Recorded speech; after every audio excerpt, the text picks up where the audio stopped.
भगवान शंकर की कृपा, महादेवी माँ भगवती की कृपा सभी भक्तों को प्राप्त होती रहे।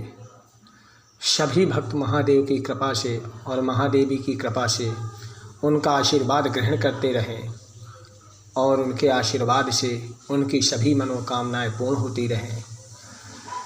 संसार में प्राणी आता और जाता रहता है, पर अच्छे कर्म बार बार नहीं कर पाता और ना वो अपने जीवन में अच्छे लक्ष्य प्राप्त कर सकता है, क्योंकि जब तक वो भक्ति और जप और तप, ध्यान, यज्ञ नहीं करता है तब तक उसके जीवन के जीने का कोई महत्व नहीं होता है।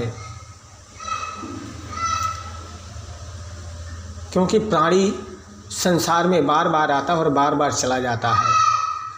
अगर उसने अपने जीवन में अच्छे कोई कर्म नहीं किए तो उसके जीने का कोई भी मतलब नहीं निकलता और संसार यही अपने मन में विचार करता है कि मैंने मनुष्य योनि में तो जन्म लिया, पर अगर मैंने अच्छे कर्म नहीं किया तो मेरे जीने का कोई मतलब नहीं निकलता।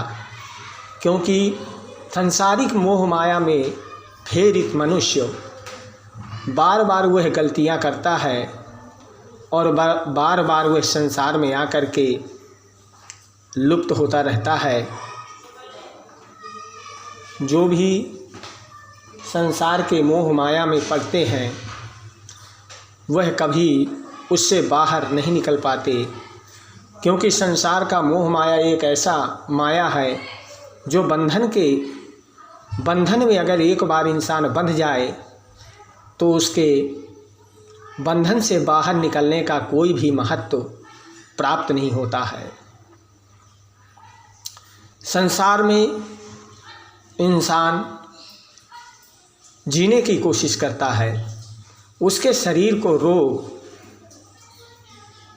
ग्रसित करने के लिए तत्पर रहते हैं, फिर भी वह अपने जीवन को रोगों से बचा नहीं सकता। क्योंकि जब अच्छे कर्म करेगा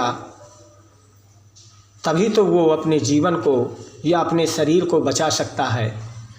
अगर वह संसार में रह करके अच्छे कर्म नहीं करता तो अपने सांसारिक जीवन को बचा नहीं सकता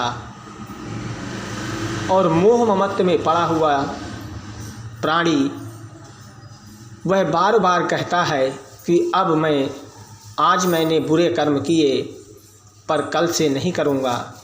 फिर भी वह बार बार बुरे कर्म की तरफ बढ़ता चला जाता है और अच्छे कर्म को त्याग करता है। क्योंकि मनुष्य यह देखता है कि यह मैं बुरे कर्म कर रहा हूँ, फिर भी वह यह जान करके भी यह नहीं समझता है कि बुरे कर्म का फल अशुभ होता है और अच्छे कर्म का फल शुभ होता है। जीवन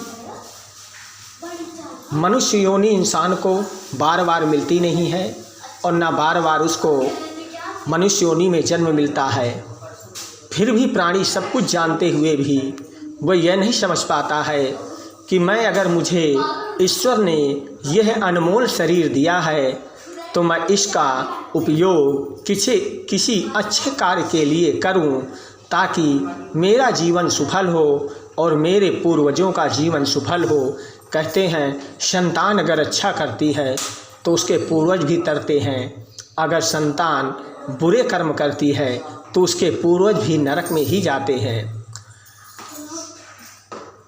एक बार अगर पुत्र अपने पितरों के प्रति या अपने कुल देवी कुल देवताओं के प्रति भक्ति करता है तो वह अपने पितरों या कुल देवी कुल देवताओं के आशीर्वाद से वह जीवन में सब कुछ ग्रहण कर लेता है और उसको जीवन में किसी भी वस्तु की लालसा नहीं रह जाती है। यह सब कुछ जानता है, फिर भी वह बार बार बुरे कर्म करता है और उन्हीं में प्रेरित रह करके वह अपने जीवन को घुमा फिरा करके वही पाप की गठरी में फिर बंध जाता है। जीवन जैसे कच्चा घड़ा भरा हुआ धीरे धीरे रिश्ता है, उसी प्रकार से इंसान की आयु धीरे धीरे कम होती चली जाती है और वह अपने उम्र को खोता हुआ फिर भी वह अपने आप में सुधार लाने की कोशिश नहीं करता। जीवन अनमोल है और इसको व्यर्थ में गंवाना सबसे बुरा कर्म है। इसलिए यह जीवन को अच्छी प्रकार से ग्रसित करके उस जीवन के बारे में सोच करके मनुष्य को अच्छे कर्म करना चाहिए और अपने कर्मों को आधार बना करके ईश्वर की भक्ति, प्रार्थना, जप तप, ध्यान, यज्ञ करना चाहिए। आज दिन बुधवार, तिथि पंचमी, शाम को 8:45 तक रहेगी। इसके बाद छठ प्रारंभ होगी। अब हम दुर्गा भागवत का पाठ करेंगे, जिसमें माँ भगवती का आशीर्वाद ग्रहण करते हुए और भक्त उनका आशीर्वाद ग्रहण करेंगे।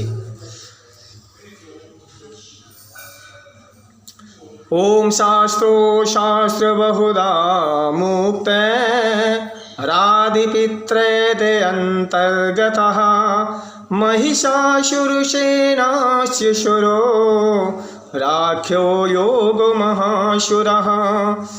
मार्कंडेय जी कहते हैं